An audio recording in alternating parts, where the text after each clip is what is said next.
അക്ഷരാർത്ഥത്തിൽ തന്നെ തെരഞ്ഞെടുപ്പിന്റെ പടിവാതിൽക്കൽ എത്തി നിൽക്കുകയാണ്. ഇനി ഒരാഴ്ച കൂടി കഴിഞ്ഞാൽ കേരളം വിധി എഴുതാൻ പോളിംഗ് ബൂത്തിലേക്ക് പോകും. ഈ തെരഞ്ഞെടുപ്പിന്റെ ഏറ്റവും വലിയ പ്രത്യേകത ജയപരാജയങ്ങൾക്കപ്പുറത്ത് കേരളത്തിന്റെ ഭാവി സംബന്ധിച്ച ചർച്ചകൾ ഏറ്റവും ഗൗരവത്തോടെ ഉയർന്നു വരേണ്ട ഒരു തെരഞ്ഞെടുപ്പാണിത് എന്നതാണ്. ജയപരാജയങ്ങൾ മാത്രമല്ല ഈ തെരഞ്ഞെടുപ്പിന്റെ ചർച്ചാ വിഷയം. ഇപ്പൊ ഒരു തെരഞ്ഞെടുപ്പിൽ പരാജയപ്പെട്ടു എന്ന് പറഞ്ഞാൽ ഇടതുപക്ഷ ജനാധിപത്യ മുന്നണിയെ സംബന്ധിച്ചിടത്തോളം ആകാശം ഇടിഞ്ഞു വീഴുകയൊന്നുമില്ല. നമ്മൾ എത്രയോ തെരഞ്ഞെടുപ്പുകളിൽ തോറ്റിട്ടുണ്ട്, എത്രയോ തെരഞ്ഞെടുപ്പിൽ ജയിച്ചിട്ടുണ്ട്. ഇവിടെ ഏതെങ്കിലും ഒരു മുന്നണിയുടെയോ സ്ഥാനാർത്ഥിയുടെയോ ജയപരാജയമല്ല പരമപ്രധാനം, മറിച്ച് കേരളത്തിന്റെ ഭാവിയാണ്, എല്ലാ മലയാളികളുടെയും ഭാവിയാണ്. ഞാൻ ഇങ്ങനെ പറയാൻ കാരണം നമ്മുടെ രാജ്യത്തിന്റെ പൊതുവായ സ്ഥിതി പലപ്പോഴും ശരിയായി ചർച്ച ചെയ്യപ്പെടുന്നില്ല, മാധ്യമങ്ങൾ റിപ്പോർട്ട് ചെയ്യുന്നുമില്ല. നമ്മൾ കേരളത്തിൽ ജീവിക്കുന്നവരായതുകൊണ്ട് ഏതാണ്ട് ഇതുപോലെയൊക്കെ ആയിരിക്കും രാജ്യത്തെ പൊതുവായ സ്ഥിതി എന്നാണ് പലരും ചിന്തിക്കുന്നത്. എന്നാൽ അങ്ങനെയല്ല. കേന്ദ്ര ഭരണാധികാരികളുടെയും അവർ വിലക്കെടുത്ത മാധ്യമങ്ങളുടെയും അവകാശവാദങ്ങൾക്കപ്പുറം യാഥാർത്ഥ്യം വളരെ വ്യത്യസ്തമായിട്ടുള്ള ഒന്നാണ്. കടുത്ത പ്രതിസന്ധിയെയും റിപ്പോർട്ടാണ്. ലോകത്തിൽ പട്ടിണി രൂക്ഷമായി നിൽക്കുന്ന രാജ്യങ്ങളുടെ ഒരു ലിസ്റ്റാണ്. പട്ടിണി എന്ന് പറഞ്ഞാൽ നമ്മളെ സംബന്ധിച്ചിടത്തോളം ഒരു വാക്കു മാത്രമാണ്, ഒരു അനുഭവമല്ല. ഇവിടെ ഇപ്പൊ ഒത്തുകൂടിയിരിക്കുന്ന നമ്മളിൽ ആരെങ്കിലും സമീപകാലത്ത് എന്തെങ്കിലും പട്ടിണി കിടന്നിട്ടുണ്ടോ? നിങ്ങളൊന്ന് ആലോചിച്ചു നോക്കൂ. ഉണ്ടാവില്ല എന്ന് ഉറപ്പാണ്. നമ്മുടെ കാര്യം വിട്, നമ്മുടെ അറിവിൽ, പരിചയത്തിൽ, അയൽപ്പക്കത്ത് ആരെങ്കിലും പട്ടിണി കിടക്കുന്നുണ്ടോ? ഉണ്ടാവില്ല. സാമ്പത്തികമായ പരാധീനതയും പ്രാരാബ്ദവും കടവും ഒക്കെ ഉണ്ടാവും. പക്ഷേ ഇങ്ങനെ ഒന്ന് പ്രസംഗിച്ചു, ക്ഷേമ പെൻഷൻ കൊടുക്കും. പെൻഷൻ കൊടുത്തു തുടങ്ങി, പിന്നെ നിന്നു. ഇപ്പൊ നിന്നിട്ട് എത്ര നാളായി അറിയോ? തെലങ്കാനയിൽ കേരളത്തിലെ ക്ഷേമ പെൻഷൻ ഒന്നും അവിടെ ഇല്ല. അവിടുത്തെ ഉള്ള പെൻഷൻ നിന്നിട്ട് 25 മാസം, 2 കൊല്ലവും 1 മാസവുമായി ഒരു പെൻഷനും ഇല്ല. എന്ന് കോൺഗ്രസ് അധികാരത്തിൽ വരുന്നോ അന്ന് നിൽക്കും പെൻഷൻ. ഇത് കൈക്കൂലിയാണെന്ന അഭിപ്രായമാണ് കെ സി വേണുഗോപാൽ പരസ്യമായിട്ട് പ്രസംഗിച്ചത്. ഏത് ക്ഷേമ പെൻഷൻ? നമ്മള് 62 ലക്ഷം മലയാളിക്കാണ് 2000 രൂപ വീതം മാസം തോറും ക്ഷേമ പെൻഷനായി കൊടുക്കുന്നത്. അതിനെയും വർദ്ധിപ്പിക്കണമെന്നാണ് നമ്മുടെ നിലപാട്. അത് തുടരണോ, നിലയ്ക്കണോ? അതാണ് ഈ തെരഞ്ഞെടുപ്പിന്റെ ചോദ്യം. പുതുതായി വീട്ടമ്മമാരുടെ പെൻഷൻ ഇപ്പൊ നിലവിൽ വന്നു. അപേക്ഷിച്ചവരുടെ എല്ലാ അക്കൗണ്ടിൽ പണമെത്തി, 2 ഗഡു. ഇനിയും അപേക്ഷിക്കാം, ഇനിയും പദ്ധതിയിൽ ചേരാം. യുവതി യുവാക്കളുടെ സ്റ്റൈപ്പൻഡ് പ്രതിമാസം 1000 രൂപ അഭ്യസ്തവിദ്യരായ യുവതി യുവാക്കൾക്ക് ഒരു ജോലി കിട്ടുന്നത് വരെ സർക്കാർ കൊടുക്കുകയാണ്. ആ പദ്ധതി പ്രാബല്യത്തിൽ വന്നു. അപേക്ഷിച്ചവർക്ക് അപേക്ഷ അംഗീകരിച്ചു, അക്കൗണ്ടിൽ പൈസ കിട്ടി. ഇന്ത്യയിൽ മറ്റൊരു സംസ്ഥാനവും ഇല്ല ഇങ്ങനെ, ഈ കേരളം മാത്രം. ഏത് മേഖല എടുത്താലും ഈ മാറ്റം നമുക്ക് കാണാൻ പറ്റും. 5 ലക്ഷം കുടുംബങ്ങൾക്കാണ് വീട് നിർമ്മിച്ചു കൊടുത്തത്. പ്രതിപക്ഷ നേതാവ് പറയുന്ന വയനാട്ടിലെ വീട് പോലെയല്ല. നിർമ്മാണം പൂർത്തിയാക്കി താക്കോല് കൊടുത്ത് താമസിച്ചുകൊണ്ടിരിക്കുന്നു 5 ലക്ഷം കുടുംബങ്ങൾ ലൈഫിൽ. 5 ലക്ഷം കുടുംബം എന്ന് പറഞ്ഞാൽ ഒരു കുടുംബത്തിൽ 4 പേരുണ്ടെങ്കിൽ 20 ലക്ഷം മനുഷ്യർ. നിങ്ങൾ ആലോചിച്ച് നോക്കൂ, 20 ലക്ഷം മനുഷ്യരുടെ സ്വന്തം വീട് എന്ന സ്വപ്നം സഫലമായി, യാഥാർത്ഥ്യമായി. മറ്റൊരു 5 ലക്ഷം പേർക്ക് പട്ടയം ഈ കാലയളവിൽ നമുക്ക് കൊടുക്കാൻ പറ്റി. കേരളത്തിന്റെ സ്കൂളുകൾ, ആശുപത്രികൾ, റോഡുകൾ എല്ലായിടത്തും വന്ന മാറ്റം. നിങ്ങൾ യാത്ര ചെയ്യുന്ന റോഡുകൾ നോക്കൂ. ദേശീയപാത വികസനം ഇപ്പോ ഏതാണ്ട് പൂർണ്ണമായിക്കൊണ്ടിരിക്കുന്നു. മലയാളിയുടെ യാത്രാ സങ്കല്പങ്ങളിൽ വലിയ വിപ്ലവം സാധ്യമായ വികസന പ്രവർത്തനമാണ്. സംസ്ഥാന PWD റോഡുകൾ എത്ര വലിയ മാറ്റം വന്നത്. 10 കൊല്ലം മുമ്പ് എന്തായിരുന്നു സ്ഥിതി? നമ്മുടെ ഓരോ പട്ടണങ്ങളിലും റോഡിൽ എത്ര വലിയ കുഴികളായിരുന്നു. എത്ര ഇരുചക്ര വാഹനം ഓടിക്കുന്നവർ ആ കുഴികളിൽ വീണ് മരിച്ചുപോയി. എത്ര മനുഷ്യരുടെ കൈയും കാലും ഓടി. കേരളത്തിലൊരു തനത് സമര രൂപം അന്ന് വളർന്നു വന്നു. എന്താണത്? റോഡിൽ വലിയ കുഴിയാണ്, അത് അടയ്ക്കാൻ അധികാരികൾ തയ്യാറാവുന്നില്ല. അപ്പൊ രാഷ്ട്രീയമൊന്നും നോക്കാതെ അവിടുത്തെ നാട്ടുകാരെല്ലാം ഒരുമിച്ച് കൂടി ആ കുഴിയിൽ വാഴ നടും. എന്നിട്ട് ഓരോ ദിവസം പത്രത്തിൽ അതിന്റെ ഫോട്ടോയൊക്കെയാണ് വരിക. എല്ലാ ദിവസവും കേരളത്തിൽ റോഡുകളിൽ എവിടെയെങ്കിലും ആയിട്ട് വാഴകൾ നടന്നു. അതായിരുന്നു. ഇപ്പൊ എവിടെയെങ്കിലും വാഴ നടുന്ന പടം നിങ്ങൾ കാണുന്നുണ്ടോ കേരളത്തിൽ? അങ്ങനെ ഒരു സമരം പ്രതിഷേധം വേണ്ട എന്ന് തീരുമാനിച്ചുകൊണ്ടാണോ? അല്ല, വാഴയൊക്കെ റെഡിയാക്കി വെച്ചിരിക്കുകയാണ് നടാൻ വേണ്ടിയിട്ട്. പക്ഷെ വാഴ കരിഞ്ഞു പോവുകയല്ലാതെ നടാൻ ഒരു കുഴി റോഡിലില്ല. എവിടെയെങ്കിലും ഉണ്ടോ? ആ സമരം അവസാനിച്ചു. നമ്മുടെ റോഡുകൾ മെച്ചപ്പെട്ട റോഡുകളായി മാറി. സ്കൂളുകൾ ഹൈടെക്കായി, ക്ലാസ് മുറികൾ സ്മാർട്ടായി. എല്ലാ ക്ലാസ് മുറികളിലും കമ്പ്യൂട്ടർ, പ്രൊജക്ടർ, ഡിജിറ്റൽ സ്ക്രീൻ, ആധുനിക ഉപകരണങ്ങളുടെ അകമ്പടിയോടെ കുട്ടികൾക്ക് വിദ്യാഭ്യാസം പകർന്നു കൊടുക്കുന്ന ഇന്ത്യയിലെ ഏക സംസ്ഥാനമായി കേരളം മാറി. ഇപ്പോ വിവിധ സാമൂഹ്യ വികാസത്തിന്റെ സൂചികകൾ പരിശോധിച്ചാൽ ഇന്ത്യയിൽ നമ്മൾ ഒന്നാമതാണെന്ന് മാത്രമല്ല, ലോകത്തിലെ മറ്റ് വികസിത രാജ്യങ്ങളെ പോലും വിസ്മയിപ്പിക്കുന്ന നിലയിലേക്ക് നമ്മൾ വളർന്നു. ശിശുമരണ നിരക്കിൽ അമേരിക്കൻ ഐക്യനാടുകളെ പുറകിലാക്കാൻ നമുക്കായി. അതാണ് പ്രത്യേകത. ഇപ്പൊ ശിശുമരണ നിരക്കെന്ന് പറഞ്ഞാൽ എന്താണ്?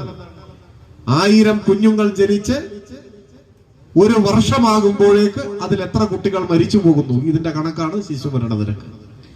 ഇന്ത്യയിൽ അത് 25ആണ്. 1000 കുഞ്ഞുങ്ങൾ ജനിക്കുമ്പോൾ ഒന്നാം പിറന്നാളിന് മുമ്പ് 25 കുഞ്ഞുങ്ങൾ ഇന്ത്യയിൽ മരിച്ചു. പോഷകാഹാര കുറവ് കൊണ്ട്, സാംക്രമിക രോഗങ്ങൾ ബാധിച്ച്, ചികിത്സ ലഭിക്കാതെ, അങ്ങനെയൊക്കെ ഒരു വേദനിപ്പിക്കുന്ന കണക്കാണ്. 1000-ൽ 25 കുഞ്ഞുങ്ങൾ മരിക്കും. അമേരിക്കയിൽ അത് ഏകദേശം 6 കുഞ്ഞുങ്ങളാണ്. അവിടെ കുറെ കൂടി പുരോഗമിച്ചു, കുറെ കൂടി സൗകര്യങ്ങൾ, മെച്ചപ്പെട്ട ജീവിതമൊക്കെ വന്നപ്പോ 6ആയി. ഏകദേശമാണ്. കേരളത്തിലെ ശിശുമരണ നിരക്കിന്റെ കണക്ക് കഴിഞ്ഞ മാസങ്ങളിൽ പുറത്തു വന്നപ്പോ ഇവിടെ അത് കേവലം 5 മാത്രമാണ്.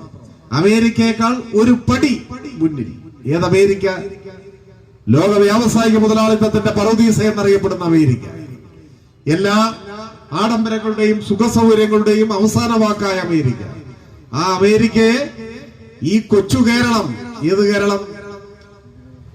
ആഗോള വിശപ്പ് സൂചികയിൽ 102-ാം സ്ഥാനത്ത് നിൽക്കുന്ന, ലോകത്തിലെ ദരിദ്രന്റെ റിപ്പബ്ലിക് എന്നറിയപ്പെടുന്ന ഈ ഇന്ത്യയുടെ തെക്കേ മൂലയിലെ ഒരു കൊച്ചു സംസ്ഥാനം അമേരിക്കയെ പിന്നിലാക്കി ശിശുമരണ നിരക്കിൽ. അതാണ്. ഇപ്പൊ ഇന്ത്യയിൽ മറ്റേതെങ്കിലും ഒരു സംസ്ഥാനത്തായിരുന്നു നമ്മൾ ജനിച്ചിരുന്നതെങ്കിലോ, പ്രധാനമന്ത്രിയുടെ ഗുജറാത്തിലാണ് നമ്മൾ ജനിച്ചിരുന്നതെങ്കിൽ നമ്മുടെ കാര്യം പോക്കാണ്. പെൻഷനുമില്ല, വീടുമില്ല, ചികിത്സയുമില്ല, ആയുസ്സും. അവിടെ ജീവിച്ചിരിക്കുമായിരുന്ന പ്രതീക്ഷിതായുസിനേക്കാൾ എത്രയോ വർഷം അധികമാണ് മലയാളിയുടെ പ്രതീക്ഷിതായുസ്. ഈ കേരളത്തിൽ ജനിച്ചു വളരുന്നു എന്നതുകൊണ്ട് നമ്മളൊക്കെ ഒരർത്ഥത്തിൽ ഭാഗ്യവാന്മാരും ഭാഗ്യവതികളുമാണ്. കാരണം ഇന്ത്യയിൽ ഏറ്റവും കൂടുതൽ കാലം ജീവിച്ചിരിക്കുന്ന മനുഷ്യർ നമ്മളാണ്. എന്നാൽ കേരളം രൂപീകരിക്കുന്ന സമയത്ത് ഇങ്ങനെയാണോ സ്ഥിതി? 956 നവംബർ 1-നാണ് കേരളം രൂപീകരിക്കുന്ന ഒരു സംസ്ഥാനമായിട്ട്. കേരള പിറവി നവംബർ 1. അന്ന് മലയാളികളുടെ ശരാശരി പ്രതീക്ഷിതായുസ് എത്രയായിരുന്നു അറിയോ നിങ്ങൾക്ക്? ശരാശരി ആയുസ് നമ്മൾ അത്ഭുതപ്പെടും. 45 വയസ്സായി. 50കളിൽ മലയാളിയുടെ പ്രതീക്ഷിതായുസ് 45 വയസ്സ് എന്ന് വെച്ചാൽ അക്കാലത്ത് 45 വയസ്സായി എന്ന് പറഞ്ഞാൽ ഒരാൾ വൃദ്ധയായി എന്നാണ് അർത്ഥം. ഇപ്പോഴോ? ഇപ്പൊ നിങ്ങളുടെ ഇടയിൽ 45 വയസ്സുള്ള ഏതെങ്കിലും ഒരാളെ എടോ വൃദ്ധ എന്ന് വിളിക്കുമോ? വിളിച്ചതേ ഓർമ്മയുണ്ടാവുള്ളൂ, അവസാനത്തെ വിളിയായിരിക്കും. കാരണം എന്താ? ഇപ്പൊ 45, 55, 65, 75 ഒക്കെ വല്ല വയസ്സും.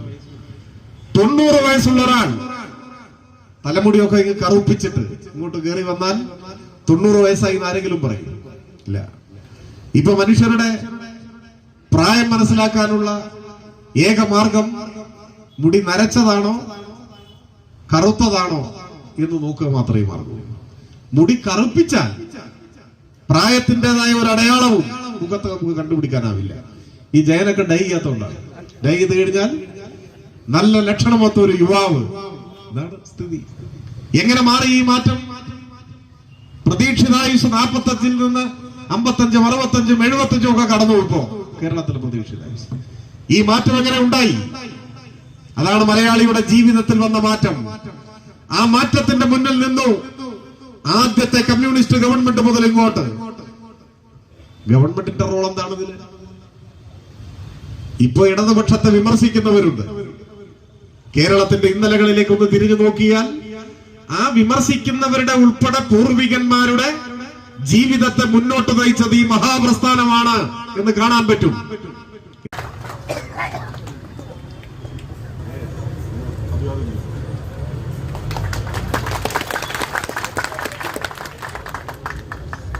ഞാൻ പറഞ്ഞു വന്നത്, ഈ ആധുനിക കേരളം, ഇന്ന് നമ്മൾ കാണുന്ന കേരളം, ഈ മലയാളിയുടെ ജീവിത സാഹചര്യം, ഇതെല്ലാം രൂപപ്പെട്ടു വന്നതിന്റെ പിന്നിൽ സൗജന്യ വിദ്യാഭ്യാസം ലഭിച്ചത്, ഭൂപരിഷ്കരണം യാഥാർത്ഥ്യമായത്, ക്ഷേമ പെൻഷൻ വന്നത്, ഇതെല്ലാം വലിയ പങ്കുവഹിച്ചു. ഇത്തരത്തിലുള്ള മാറ്റങ്ങൾ നമ്മുടെ രാജ്യത്ത് മറ്റെവിടെയും വരാത്തത് കൊണ്ട് ആ നാടുകളെല്ലാം ഇപ്പൊ കേരളത്തിന്റെ പിന്നിൽ നിൽക്കുന്ന സാഹചര്യവും വന്നു. ഇനിയും നമുക്ക് മുൻപോട്ട് പോകണം. ഇനിയും പെൻഷൻ വർദ്ധിക്കണം. കൂടുതൽ ജനവിഭാഗങ്ങൾക്ക് പെൻഷൻ കൊടുക്കണം. സ്ത്രീ സുരക്ഷാ പെൻഷൻ വർദ്ധിക്കണം. യുവജനങ്ങളുടെ സ്റ്റൈപ്പൻഡ് കൂടണം. നമ്മുടെ റോഡുകൾ, പാലങ്ങൾ, ആശുപത്രികൾ, പള്ളിക്കൂടങ്ങൾ, മറ്റ് സർക്കാർ സ്ഥാപനങ്ങൾ, പൊതുജനങ്ങൾക്ക് അനുഭവവേദ്യമായ സൗകര്യങ്ങളെല്ലാം മെച്ചപ്പെടണം, വർദ്ധിക്കണം. ലൈഫിൽ വീട് കിട്ടാൻ ബാക്കിയുള്ളവർക്ക് കൂടി വീട് കിട്ടണം. ഇതെല്ലാം യാഥാർത്ഥ്യമാകണമെങ്കിൽ ഇടതുപക്ഷം തുടരണം. വല്ല വിധേനയും UDF വന്നാലോ, നേരത്തെ പറഞ്ഞ പോലെ അന്ന് സ്കൂൾ പൂട്ടാൻ ആരംഭിക്കും, അന്ന് പെൻഷൻ അവസാനിക്കും, അന്ന് വരും പവർ കട്ട്. ഇപ്പൊ 10 കൊല്ലമായിട്ട് ആ പരിപാടി ഇല്ല കേരളത്തിൽ. എന്തുകൊണ്ടാണ്? 10 കൊല്ലമായിട്ട് UDF ഇല്ല. UDF എന്ന് വരുമ്പോ അന്ന് പവർ കട്ട് ആരംഭിക്കും. അതാണ് കേരളത്തിന്റെ ചരിത്രം. സമ്പൂർണ്ണ വൈദ്യുതീകരണം യാഥാർത്ഥ്യമായ ആദ്യത്തെ ഇന്ത്യൻ സംസ്ഥാനമാണ് നമ്മൾ. രണ്ടാമത്തെ സംസ്ഥാനം ഏതാ? അങ്ങനെ ഒരു സംസ്ഥാനം ഇല്ല, ആദ്യത്തേതേ ഉള്ളൂ. കേരളം ഒഴികെ മറ്റെവിടെയും സമ്പൂർണ്ണ വൈദ്യുതീകരണം ഇല്ല. സമ്പൂർണ്ണ വൈദ്യുതീകരണം എന്ന് പറഞ്ഞാൽ എല്ലാ വീട്ടിലും കറണ്ട്, ഇവിടെ ഉള്ളൂ. പവർ കട്ടില്ല, ഇവിടെയാണ് ആ മാറ്റം. ഇപ്പൊ സമ്പൂർണ്ണ വെളിയുടെ വിസർജന വിമുക്ത സംസ്ഥാനമായി കേരളം എന്ന് പറഞ്ഞിട്ടൊരു അവാർഡ് വന്നു. പച്ച മലയാളത്തിൽ പറഞ്ഞ എല്ലാ വീട്ടിലും കക്കൂസ് ഉണ്ട്, അതാണ് എല്ലാ വീട്ടിലും ടോയ്ലറ്റ് ഉണ്ട്. അപ്പൊ നിങ്ങൾ കരുതുവോ അതിപ്പോ അത്ര വലിയ കാര്യമാണ്? എന്തുകൊണ്ട്? ഇന്ത്യയിലാണ് നമ്മൾ ജീവിക്കുന്നത്. ഉത്തരേന്ത്യയിൽ ഈ സാധനമില്ല. പ്രധാനമന്ത്രിയുടെ നാട്ടിൽ പല ഗ്രാമങ്ങളിലും റെയിൽവേ ട്രാക്കാണ്. എന്ത്? ടോയ്ലറ്റ്. ട്രെയിനിന്റെ സമയം നോക്കണം. രാവിലെ 5 മണിക്കൂർ തീവണ്ടി പോവും, അടുത്ത തീവണ്ടി 5:30. ആ അരമണിക്കൂറാണ് എല്ലാവരും ടോയ്ലറ്റിൽ പോവാ റെയിൽ പാളത്തിൽ. മനസ്സിലായിട്ട്? ഇതാണ് നമ്മുടെ രാജ്യത്തിന്റെ പൊതുസ്ഥിതി. അവിടെയാണ് നമ്മൾ വേറിട്ട് നിൽക്കുന്നു കേരളം. ഈ കേരളത്തെ കൂടുതൽ മെച്ചപ്പെടുന്ന ഒരു നാടായി, കൂടുതൽ നല്ല ജീവിതം സാധ്യമാകുന്ന നാടായി, അഭിവൃദ്ധിപ്പെട്ട നാടായി മുൻപോട്ട് നയിക്കാനാണ് ഇടതുപക്ഷം പരിശ്രമിക്കുന്നത്. ഇവിടെ ഇനി ഒരിക്കലും പവർ കട്ട് ഉണ്ടാവരുത്, പെൻഷൻ നിന്നു പോകരുത്, പള്ളിക്കൂടങ്ങൾ അടച്ചുപൂട്ടരുത്, നല്ല ഭരണ സംവിധാനം നിലനിൽക്കണം.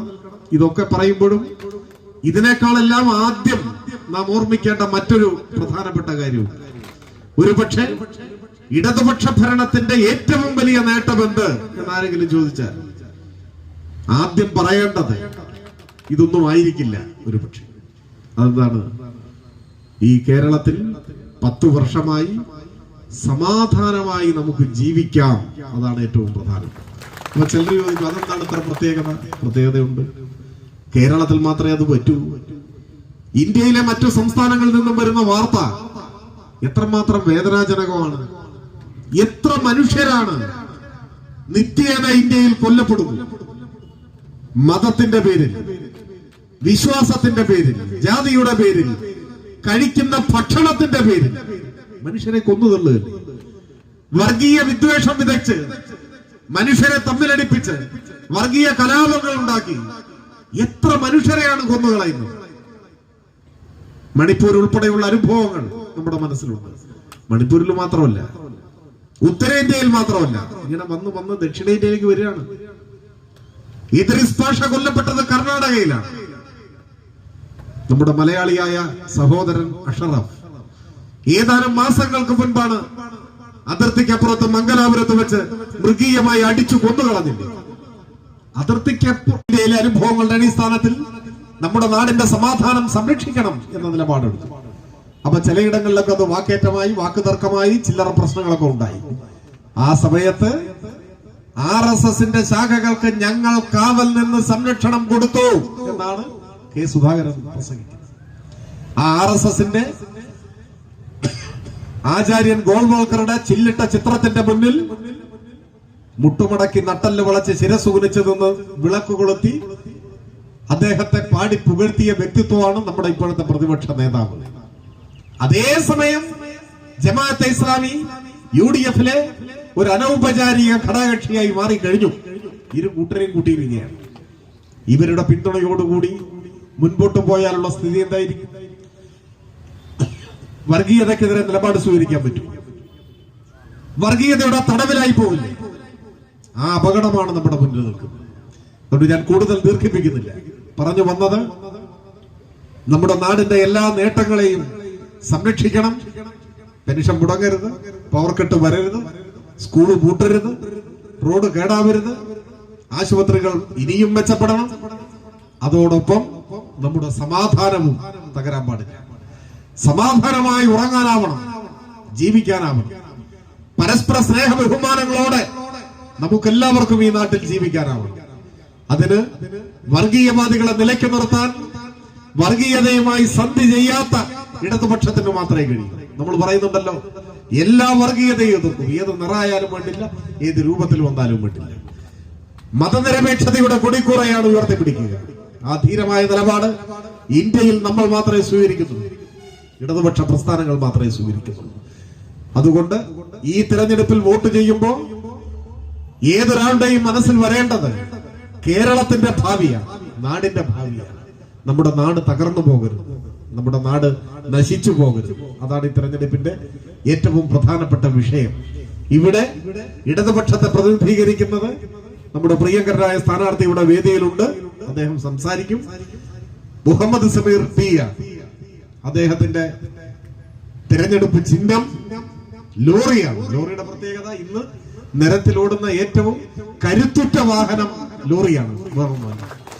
ആ കരുത്താണ് നമ്മുടെ നാടിനെ മുന്നോട്ട് നയിക്കാൻ ഇന്ന് ആവശ്യം. ഞാൻ കൂടുതൽ മറ്റു കാര്യങ്ങളിലേക്കൊന്നും പോകുന്നില്ല. നിങ്ങളുടെ എല്ലാം കുടുംബത്തിലെ ഒരു അംഗത്തെ എന്ന പോലെ പരിഗണിക്കാൻ കഴിയുന്ന ആളാണ് നമ്മുടെ സ്ഥാനാർത്ഥി.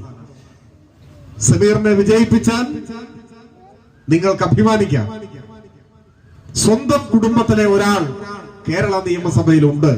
നമുക്ക് കാര്യങ്ങൾ പറയാൻ, നമ്മുടെ നാടിന്റെ പ്രശ്നങ്ങൾ അവതരിപ്പിക്കാനെല്ലാം ഒരു സ്വന്തക്കാരൻ നിയമസഭയിലുണ്ട് എന്ന് നമുക്ക് ഉറപ്പിക്കാനാവും. അതോടൊപ്പം മറ്റൊരു കാര്യവും നമുക്ക് ഉറപ്പിക്കാം. ഞാനിപ്പോ തെരഞ്ഞെടുപ്പ് സമയമാണ്. എതിർ സ്ഥാനാർത്ഥിയെ കുറിച്ച് എന്തെങ്കിലും പറയാൻ, ഇകഴ്ത്താൻ, ആക്ഷേപിക്കാൻ ഒന്നും ഞാൻ മുതിരുന്നില്ല. അതൊന്നും ഒരു ഇടതുപക്ഷ സംസ്കാരത്തിന്റെ ഭാഗമല്ല. അതുകൊണ്ട് ആ ഭാഗത്തേക്ക് കടക്കുന്നില്ല. പകരം ഒരു ഉറപ്പ് തരാനാവും. മുഹമ്മദ് സമീറിനെ വിജയിപ്പിച്ചാൽ സമീറിന് വോട്ട് ചെയ്തു എന്നതിന്റെ പേരിൽ ഒരു കാലത്തും നിങ്ങൾക്കാർക്കും തലകുനിക്കേണ്ടി വരില്ല എന്ന കാര്യം ഉറപ്പാണ്. അഭിമാനത്തോടെ പറയാനാവും, സമീറിന് വോട്ട് ചെയ്തവരാണ് ഞങ്ങൾ എന്ന് നമുക്ക് അഭിമാനത്തോടെ പറയാൻ കഴിയും. അതുകൊണ്ട് നിങ്ങളെല്ലാം വോട്ട് ചെയ്യണമെന്ന് അഭ്യർത്ഥിക്കാനല്ല ഈ യോഗം. നിങ്ങളെ വോട്ടിന്റെ കാര്യത്തിൽ സംശയമില്ലല്ലോ. പകരം ഇനി ഒരാഴ്ച കാലം സമീറിനെ വിജയിപ്പിക്കാൻ, ലോറി അടയാളത്തിൽ വോട്ട് രേഖപ്പെടുത്താൻ എല്ലാ വോട്ടർമാരെയും പ്രേരിപ്പിക്കുന്നതിന്, അതിനവരെ നിർബന്ധിക്കാൻ ഒക്കെ നിങ്ങൾ മുന്നിട്ടിറങ്ങണം. വർദ്ധിത വീര്യത്തോടെ, നല്ല ആവേശത്തോടെ, വാശിയോടെ കേരളത്തിന്റെ ഭാവിയെ കുറിച്ച് ഓർത്ത് നമ്മുടെ നാട് തകരാതിരിക്കാൻ, ഇടതുപക്ഷ വിജയം ഉറപ്പാക്കുന്നതിന് നിങ്ങളെല്ലാം കൂടുതൽ ഊർജ്ജസ്വലതയോടെ രംഗത്തിറങ്ങണം എന്ന് കൂടി അഭ്യർത്ഥിച്ചുകൊണ്ട് ഞാൻ എന്റെ വാക്കുകൾ അവസാനിപ്പിക്കുന്നു. അഭിവാദനം.